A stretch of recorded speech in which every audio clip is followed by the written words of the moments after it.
I'm so antsy and I'm just smiling like a little kid because I'm about to stir so much drama.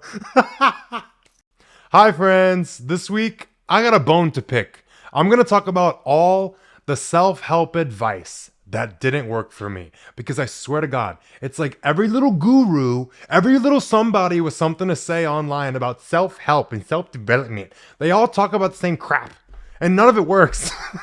So I compiled a little list of some of the most common self-help advice that I don't like. And these are all things that I've tried that didn't work. So with each thing, I'm going to tell you what it is and why I got a bone to pick with it. I'm going to tell you why it doesn't work. And then I'm going to tell you what I learned instead and what to do instead of this crap people are telling you. Okay? Because you know I got the truth. You know I got the real stuff. And the main reason I want to make this video is because I'm so tired of people sharing advice that doesn't work. It just sounds nice. Let's just jump into it because I can go on a tangent about this and I'm about to for like the next hour. This episode is going to be real long. So the first piece of advice people always give you when they're trying to help you level up your life and improve yourself is to meditate.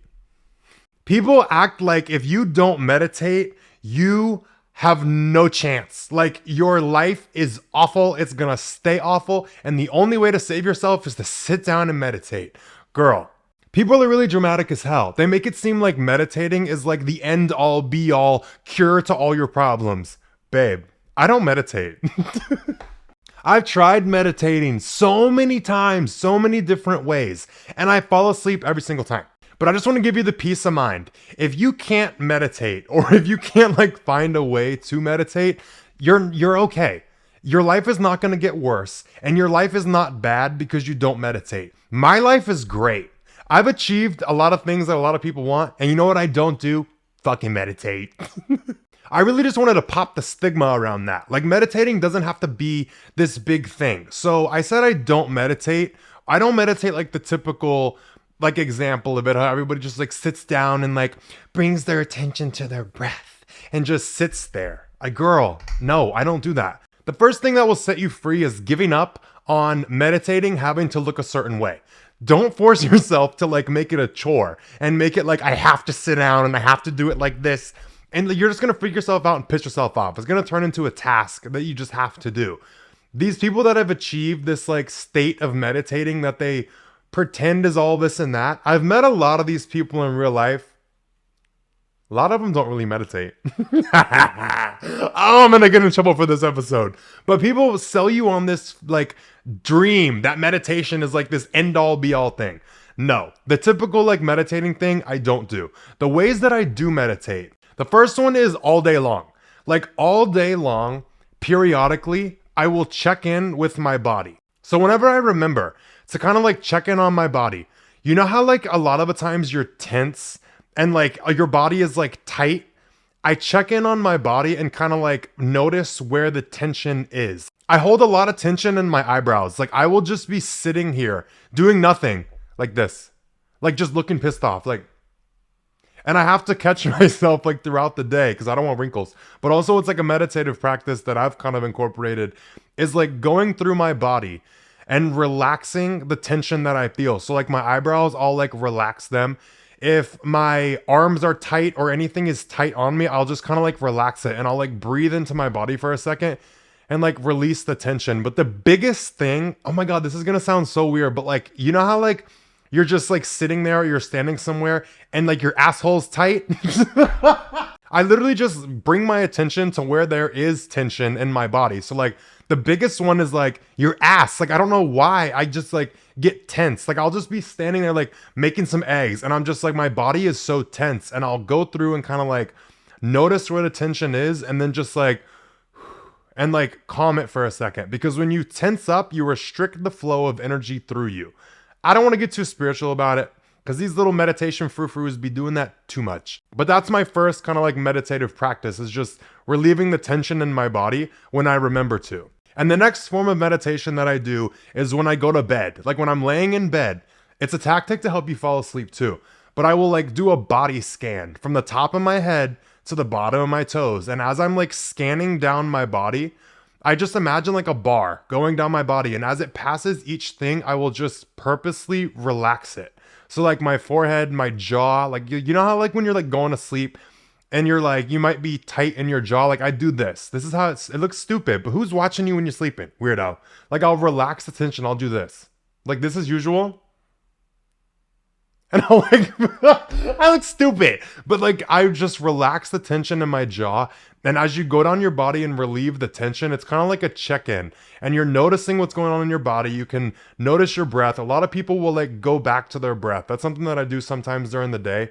Is like when I'm tense, like I said, I just breathe out and release the tension. But also like I'll just come back and like breathe for a second, like 2-3 breaths throughout the day. That's like a form of meditation. And then my body scan at night before I go to sleep is like checking in on my body and like feeling everything all the way down and just relaxing it. And I usually knock out by the time I get to my toes. So those are my couple little meditative practices, but I don't go by the classic meditation of like wake up every morning and fucking meditate. Girl, I'm busy. I have things to do. I'm not doing that. So that's kind of how I incorporate meditation in my own way. But the whole stigma around it is not what you think it is. Don't stress out about it. The next thing every single person promotes is gratitude lists. I have so much beef with this personally because I'm an ungrateful fuck. Like, I don't like to sit down and have to force myself to write out things I'm grateful for. Like, that's exhausting. And thinking of like every night that I go to bed or every day that I wake up, having to sit down and think of what I want to be grateful for, like, girl, it just becomes a chore and it becomes a task. And I'm sure many of you have started and been like, okay, I'm going to start writing 3 things I'm grateful for when I wake up or 3 things before I go to bed. And it lasts for a week max. And then you stop doing it or you forget. If you have a habit like that, that's supposed to be for your own good, and you start losing track of it or you just can't keep up with it, you probably shouldn't be trying to do it. So like the way that I look for gratitude in my life is as it happens to me. So as things happen and unfold in my life, I'll just take a second to appreciate them when I have them and when my awareness is brought to them, and I will just have a moment where I just appreciate whatever thing that it is. So if I see someone homeless on the side of the road, I'll take a second and just like let my reality reflect me things to be grateful for. So it's not such a task and it's not a chore of like, I have to make a list. Oh my God. Like if you see someone sick, it reflects you that you have health. When you see someone poor, it reflects you that you have money. Even if you don't have like a lot of money, if you have a place to stay, a place to live, if you see someone on a bike, you have a car. There's so many ways that your reality will reflect you what to be grateful for. And I just let my reality prompt me. I don't sit down and try and force my focus on trying to make a gratitude list. I don't feel like it. I don't feel like it. I really don't. But that's a more active approach of gratitude. And a lot of people are like, oh, you want to start your day holding the vibration of gratitude, or you want to end your day with that. Girl, the way that I do it is gratitude all day long. Every single thing that I do, like when I go get a glass of water, sometimes I'll think about it, sometimes I won't. Like the fact that I can just walk up to my fridge and like hit the little thing and it gives me clean water to drink, because there's people that don't have it. I just take a second whenever I like am called to it. So half the time I don't. It's like once every couple days. Like whenever you feel it, pay attention to it. Your awareness is being brought to it when you're meant to be grateful for it. So you don't have to force yourself to be grateful all the time. Just allow your reality to reflect it to you and start looking for things to be grateful for. And this is something that you can call in. So ask your spirit guides, ask God, ask the universe, whatever you believe in. Ask them to bring your awareness to things you have to be grateful for. Don't sit down and try and force yourself to do it. Like you can, if you want, if it works for you, great. But this personally didn't work for me. I just like to like let it happen as the gratitude comes up. Because I'd be damned. Girl, I'm tired, I'm exhausted. I'm not wasting my energy on forcing myself to be grateful that I have health and forcing myself to be grateful that I'm tall. Girl, no. Oh my God, the next thing I'm eventually going to make an entire podcast episode about, and it's morning routines. Oh my God, morning routines held me back for so long. Because these people promote all these things about in the morning, you need to do all these things before you like start your day to get yourself mentally right. Like fucking wake up, like journal, have some lemon water, go on a walk, read a book, don't touch your phone for the first hour of the day. Girl, I wish I could not check my phone for the first hour of the day. My phone is my job. I can't do that. And most people have so much responsibility, like they have kids or they have work and they have people trying to get a hold of them. To not touch your phone is a privilege of people who don't have an active job or active responsibilities nonstop. These little frou-frou millionaires you see on YouTube, half of them really aren't millionaires. They have $1 million. I don't consider that a millionaire. And they don't even have it cash in the bank. They got it in assets and shit. And they think they can throw the title of like, oh, millionaire. No, girl, you're a liar. And they get to just sit back and structure their day however they want because they have passive income and they can do whatever they want with their time. That's not realistic. So find certain things that work for you. My biggest thing with my morning routine is it gives you a false sense of productivity. Like for you to wake up and do all of these things and exhaust so much discipline and energy preparing to feel better and feel like working or doing whatever it is you need to do. It's a waste of time. My morning routine is literally wake up, take a piss, brush my teeth, have a coffee, and get on my computer and face what I need to do for the day and start working. Like limit how many things you do in the morning before you start doing what's actually going to get you results. Like all this crap makes you feel productive and it's not actually productive. Reading a book, journaling, making a gratitude list, going on a walk. None of that is actually going to get you the results that you want for what you're working on, especially if it's a business related goal. All that energy is wasted. Literally cut down on everything you need to do and just jump straight to it. Like a morning routine, if you feel exhausted or stressed out by thinking of your morning routine, you have too much shit in it. You've fallen victim, like I did for a long time, listening to all these little spiritual junkies and all these little millionaire coaches. Shut up! That shit don't work. They barely even do it. And my biggest problem with people's morning routines, every millionaire morning routine you look up, every single one says, I start my day and I make my bed. Making my bed made me successful. No, the fuck it didn't. Let's be real. What these people are saying about make your bed is discipline. Like they're trying to teach you discipline through making your bed. And you wake up and they're like, oh my God, I make my bed and I'm successful. Like it teaches you a habit of waking up and immediately exercising discipline. And then you get that little like piece of like, what is it called? Satisfaction that you accomplished a task for the day. Does making your bed actually make these people successful? No. It gives them a little sense of control of like what they're doing and they can like bring about a little happy feeling in the morning. When I used to wake up and force myself to make my bed, I used to be pissed off doing it. I'd be throwing it around like I'm grouchy when I wake up. I don't want to fucking make the bed. So when I would make myself make the bed, for what? Like it did nothing but just piss me off a little bit. I genuinely do not make my bed. And when I do make my bed, I wake up and I take the comforter and I just throw it over the top. So it looks put together. Am I fixing the sheets every time? No, I'll fix them before I get in the damn bed. I don't need to wake up and have the satisfaction of making my bed and accomplishing one small task to keep me going. If you can't get up and accomplish shit without making your lousy little bed, babe, you're not gonna make it. Like you're not gonna make it big. That is such a lack of like discipline and basic like self-control. Like if you rely on making your bed, you're very fragile. And I'm just gonna say that. Like I don't make my bed and I've achieved a lot. I'm the #1 podcast in education. I don't make my fucking bed. I don't wake up at 5 a.m. like all these little frou-frou losers. I get up at like 7:30, 8, sometimes 8:30. But like I said, I'll probably make a podcast episode that's solely about morning routines because I have so much to dive into that I hate. Like it just gripes my ass. All right, the next piece of advice that a lot of people give is to schedule your day. And I'm going to take it one step further because a lot of people say schedule every minute of your day. Don't even waste your time. It just is going to stress you out 10 times worse. There's periods where you can schedule every minute for like a 4-hour like lapse of it. I do not suggest or recommend scheduling every minute of your day. You will go absolutely nuts because that leaves absolutely no room for anything to go wrong or any inconvenience to happen. And it's going to stress you out if you don't start hitting your numbers and you feel behind all of a sudden because this normal life inconvenience happened. Like people tell you to set up routines like you're a robot.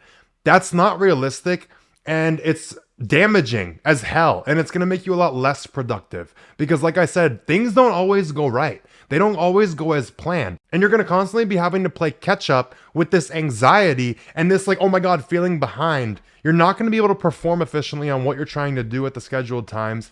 Just not a good idea to schedule everything minute by minute. But the other thing with scheduling your day is these people promote scheduling your day, but they leave absolutely no room for you to be a human being.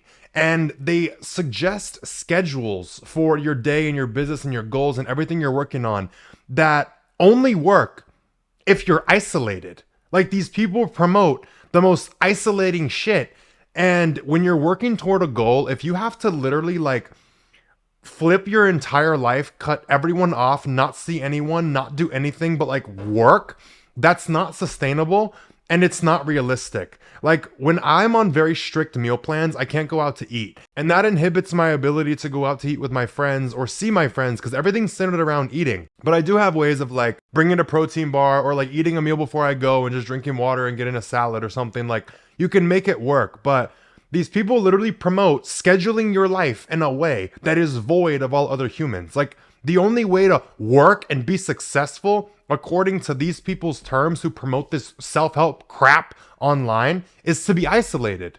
That's not fun. That's not enjoyable. Every single human being has the need of connection and other people. So if you try and rip all of that out of your life and just focus on work and whatever your goals are, it's not sustainable. You're going to be sad. You're going to feel drained. You're going to feel tired. You're going to start thinking in a way that is so weird. And you're only going to understand what I'm saying if you've done it or if you've been through this. Like when you disconnect yourself from people for a while, you start getting weird. Like you start developing social anxiety. You start getting used to this new way of life without people. So when you try and get back around people again, it's fucking weird and it's uncomfortable. I don't suggest doing that. Have time for your friends. Don't schedule your day out. That is so unrealistic. And especially if you have children or if you have a different kind of job than like the norm, even if you have a normal job, you're not able to schedule a 3-hour morning routine plus go to the gym plus play with your crystals and shit. You don't have time for it. So don't stress too much about making a schedule. And do not make a schedule that is void of all people around you. Like, don't isolate yourself and do everything to the max degree. You are not a robot. And these people promoting this shit are not living like this. I promise. Either they're just losers and they actually have no one in their life, or they're not actually living like this because it's not sustainable. I've tried it many a time. And the loneliness you feel for no reason sucks the fun out of everything that you're doing. So just trust me. Don't try and follow these people's strict guidelines for scheduling your life and scheduling everything. It's unrealistic. Okay? Make something that works for you. All right, the next piece of advice that I see way too much is to kill your inner critic or to fight your inner critic or destroy your inner critic. That's the opposite of what you need to do. You need to understand your inner critic, why they're there. Your inner critic is only there to protect you and to make sure that you stay loved. Why would part of you be constantly nitpicking and judging every single move you make? What's the consequence? What's the fear? To not be liked, to not be loved, to lose people. That's why that voice is there. It's trying to keep you safe and connected to other people. Do not try and kill this part of you. It's not bad. It's working for you. When you don't have a good relationship with your inner critic, it will ruin you. The farther you try and like fight it and disconnect from it, the worse it's gonna get. You can try and ignore it all you want. You can try and think thoughts and think positive and think things that discount what it's saying. But what you need to do is turn and face your inner critic and look at it and understand it's there to help you. Stop hating it. Stop getting mad at it. No part of you hates you. So instead of trying to kill your inner critic, repair your relationship with your inner critic and have a little bit of appreciation for it. And as soon as you face it and reassure it, you understand why it's there, you understand what it's doing, but you no longer need it to protect you like that. You no longer need it to break you down. That is when the voice is going to stop screaming. It's screaming for your attention. So as soon as you give it attention and address it and reassure it and talk to that inner critic, it's going to get quieter. It's not going to attack you so bad. You're not going to be able to continuously attack yourself and nitpick yourself once you realize why you do it. You're going to get a whole new awareness and your mind is going to open up and that voice will get quieter and you will feel more whole and like someone has your back, even though it's just your inner critic. Like your inner critic has your back and you'll feel it as soon as you repair that perspective with it. Like stop looking at it like it's trying to hurt you. It's trying to help you. So that's my biggest thing is don't try and fight your inner critic. God damn. Oh my God. This next one's making me hot. Whew. Now we're going to talk about manifestation and how your thoughts create your reality. Oh my God. It's a crock of shit. I'm going to just tell you right now. These people literally make it seem like if you sit down and think of something enough, it will happen. And that could not be farther from the truth. Sitting down and just thinking of something happening is not going to make it happen. There's not a lot of energy in that. Where there is energy is where you put action into. You take the intention that you have for what you want to bring about. You put it into action. You take inspired action. You take action with intention. And that is what you put into manifesting what you want. You shove all the energy in your action toward it. That's what's going to bring you a match to it. That's what's going to help it come into your reality. But just sitting down and just thinking thoughts and thinking it's going to do anything won't. I tried it. I literally tried it and ran myself stupid. I went through the whole heartbreak of like turning my back on the universe because what people were saying isn't true. You have to make your own relationship with the universe. And the one that everybody promotes that does not work for me is sitting on your fucking ass, doing nothing, and thinking thoughts and trying to manifest thoughts. Okay. And one step further with that is like the whole ask and so it is, like say it and so it is, bullshit. Stop asking God for things. Stop asking the universe for things and start asking for things from yourself. If you want something, you have the full creative control in you that the universe and God have. That's when everything flipped for me. Instead of sitting here and living a powerless little life of like, oh, I'm just going to ask the universe for it and just think and meditate and just revisit childhood trauma and do all this crap and wait for it to be brought to me, wait for it to be given to me. Stop waiting for things to be given to you. Go and take them. Go and make them happen. Oh my God, I'm getting mad because I'm talking to my old self right now. Like, get off your ass and stop asking God for things. Stop asking the universe. Stop asking from anything outside of yourself. Start asking yourself for things. What are you willing to do for it? How can you make it happen for yourself? You can be guided by the universe. You can be guided by God. But get that whole asking for things out of your head. Demand it. And you demand it from yourself. I'll do XYZ. Make a list of everything that you want and then make another list of how to achieve each thing individually. Show yourself you have creative control and see what comes of your actions you put into things. Literally, just start running with shit. Literally stop asking for things. That's the biggest flip you can make. And I have a whole podcast episode around why you actually aren't achieving things. And I talked about this more in depth. It's episode 64 of my podcast. It's on YouTube and it's also on Apple Podcasts and Spotify. I'll link it in the description for you. I go into a lot of detail about this whole like idea with that. But that's the biggest thing is stop asking for shit and doing nothing. You can ask for things as long as you move your ass. I'll make a deal with you. That's it. You can ask for things. That's fine. Ask for it from yourself. And then you'll be rewarded. Okay? The next piece of advice that I see everywhere that didn't work for me and just caused headache was creating new habits. This one literally chaps my ass. I hate this one. Everybody's always talking about creating new habits. You need to implement all these things.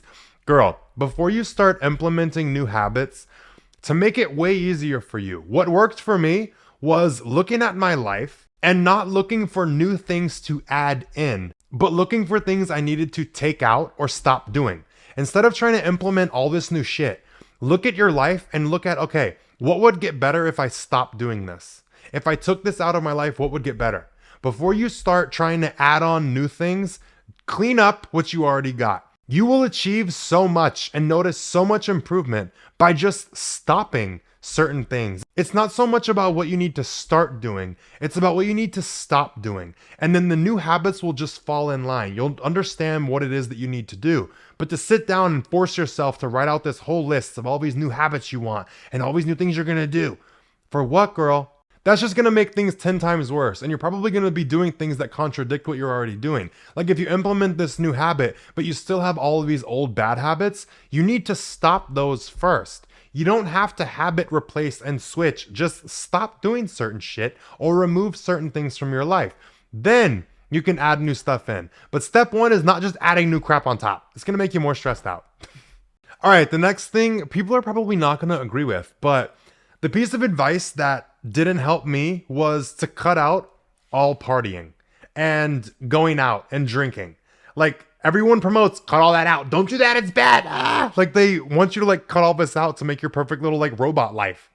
And that actually worked against me when I started doing it, because when I removed everything from my life and only focused on work and what I wanted to achieve, I got so exhausted and so tired, because you need to have periods where you're not focusing on what you're trying to accomplish or work on. Like if you're all the time focused on work and you never give your mind a chance to let up and not be thinking about it, you're gonna get sick of it and you're gonna hate it and you're gonna get more and more stressed out. You need to have breaks from that pressure of everything you're trying to work on. So going out on the weekend, one day a week, every other week, go out for a night. Go have fun with your friends. Drink a little. Have a fucking good time. Like, that's what I do. Like, keep it under wraps. Be realistic. Be reasonable. But having a little fun is not bad. Like, go fucking let loose, bitch. Go have fun. Go not focus on what you've forced yourself to focus on all week. Like, don't let it ruin your whole weekend.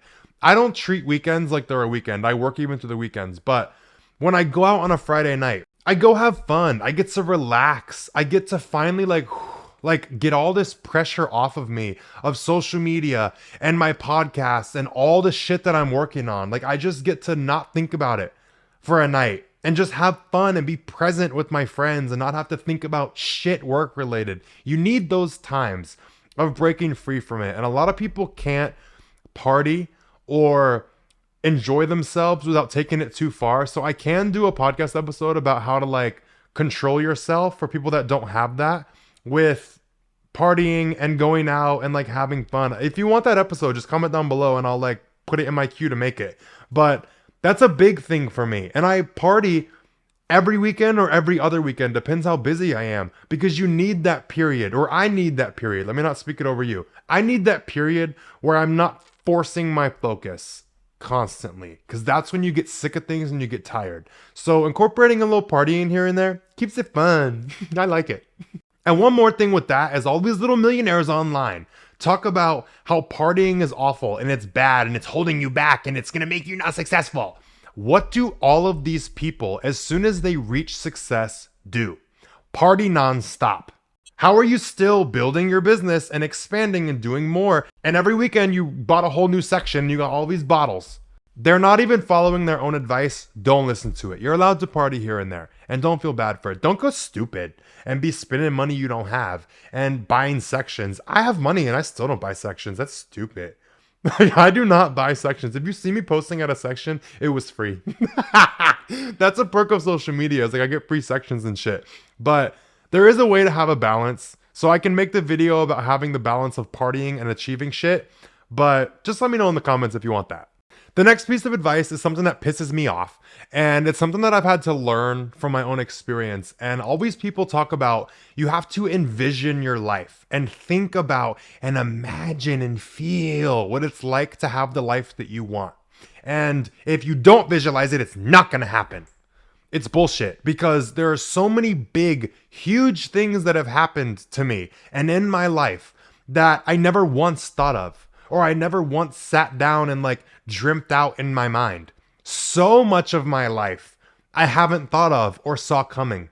I don't manifest that way, and I genuinely do not believe you have to see it in your mind before it happens. I don't know why people promote that and talk about that, but from my experience, it's not true at all. And I'm sure there's things that have happened in your life that you didn't visualize or think of that have happened, good or bad. So don't stress yourself out like, oh my God, I have to sit down and I have to visualize it. Ah! Don't put stress on yourself like that. It's okay. You don't have to visualize exactly what life is going to look like and feel like and spend all that time there for manifestation. Girl, let life unfold. Life's meant to be an adventure. Let that shit happen. You don't have to force it to look how you want it to look. And that actually limits you if you want to talk about law of attraction. If you have to have things look and feel a certain way and come through this certain door, you're closing all the other doors that the universe can bring it through. So don't get too specific with how you want your life to look. That's just my 2 cents. All right, we have 2 more pieces of advice that didn't work for me. But the next one is following the way that you feel and tapping into your emotions and following and letting it be your compass and your guide. Like, follow the way that you feel. If something feels good, do it. If it doesn't feel good, don't do it. You know how lost I got by following that and believing that? Girl, don't even fucking bother. There are going to be so many things that do not feel good that you need to do in order to achieve what you want to achieve. For you to just go around life like, oh, if it feels bad, I'm avoiding it. I have to feel good all the time. No, bitch. Certain times you have to do things you don't want to do. There's certain days where I record podcast episodes and it's the last thing that I want to do. I do not want to film the episode, but it feels so good after it's done. I believe I am in my purpose with sharing what I'm sharing and doing what I'm doing online. I'm fully in that shit and I can feel it, but there are still negative feelings that live in it and I don't feel like it all the time. And I don't always feel motivated and always feel good about doing things that are in my purpose. Like, your purpose is not only going to be what feels good. There are going to be negative things in it, but it's about what feels right. So even if it feels bad or I don't want to do it, does it feel right for my purpose or does it feel right for what I'm working toward? You can't just sit here and follow what feels good and doesn't feel good. If you just avoid everything that feels bad, you're going to stay spinning in circles until you get sick of it and you just suck it up and start doing shit you don't want to do because you're making absolutely no progress. I've been there. But I just want to put that in your head because so many other people are putting this other shit in your head of don't do what feels bad. Girl, sometimes you have to. Do what feels right. And you just know that intuitively every time something comes up. You know what to do. Trust that. Trust that you know what to do, not trust what feels good and feels bad. Trust that you know what to fucking do, whether it feels good or bad. All right, the last piece of advice is one of the biggest that pissed me off, and it's about procrastination. Everybody's always on about stop procrastinating. You just have to force through it and drive through it. You have to be disciplined. Stop procrastinating. Shame on you. It's bad. Girl, with procrastination, there's a lot more to it. What I learned about procrastinating a lot of things is you can try and force yourself through it. But there's going to be certain periods where it works, and there's going to be certain periods it's like trying to force through a steel wall. There's no way through it. Because the thing you actually need to address with procrastination is what is on the other side of achieving what it is you're working toward. If you feel like you are procrastinating towards something and it's just not getting better or letting up, and you've exhausted your discipline for it, and you just keep having to force yourself through it, and it doesn't feel good anymore, look at your fear. Look at what you're scared of that you're procrastinating. You're not procrastinating the act of doing it. You're procrastinating something else. There's something deeper, a little bit further out that you're not seeing. That's what you're procrastinating, is hitting the thing you're scared of and experiencing that. You're not procrastinating the act of what you need to do. So get clear on what is it you're scared of that is making you procrastinate. What is so bad about if you didn't procrastinate this thing any longer? What would you have to face? What would come up? What fear lies there? So just get very clear on what it is you're truly procrastinating, experiencing. It's not the little task at hand, like I said, but that alone got me so far and helped me a lot, because as soon as you address the fear and prepare for it and game plan it and face it instead of running from it, you're no longer going to have to force yourself to do shit. You're no longer going to be faced with this procrastination you just can't seem to get a grip on, because there's nothing that you're subconsciously trying to stay safe from. You've addressed it. You've seen the fear and you've chosen to walk into whatever the situation is wholeheartedly, or you've prepared a way to handle it. So it feels like you're prepared. I promise the procrastination will go away. And if it doesn't go away fully, it will be so much less, and it will take so much less effort for you to force yourself into doing what it is that you keep procrastinating. You're not procrastinating, you're avoiding something you're scared of. So that perspective unlocked a lot for me and made me so successful in so many avenues and revealed to me so much fear I didn't even realize that I had. I've overcome so much shit because of that. So don't get mad at yourself when you're procrastinating because you're scared. So address what you're scared of and then try to move forward. Like, you can't just try and force yourself into it without knowing why. It's hard for a reason. Now look into it. Sometimes you are going to have to just grit through it and go. And that's where I'm saying, if you've been doing that, or if it feels like impossible, address the fear. There's something there you're avoiding, and it's not the task. Case closed. I actually had fun with this episode. There's a lot more advice that I could rant about. So if you want me to do a part 2 to this, just let me know in the comments. Leave me a little note that you want to see a part 2. But I really hope this was helpful. And I don't even feel like I need to say I hope that it was helpful. I know it was helpful, because you finally have someone with a logical mind throwing some realistic advice at you, and not these people who want you to live like a damn robot. Like, we get it. If you did enjoy this episode, make sure to leave it a thumbs up if you're on YouTube. And if you're on the audio version of this podcast, 5 stars, babe. I just held up 10 fingers, but you know the drill. Hit it twice. Give me 10 stars. All of my social media will be linked in the description, where you can follow me and keep up with me. There will also be a link to my app and everything else that you need. So go look in the description, go play around. There's a whole bunch of shit for you. But that's all I got for this episode. So everybody stay safe, take care of yourself, and I will talk to you guys next Sunday.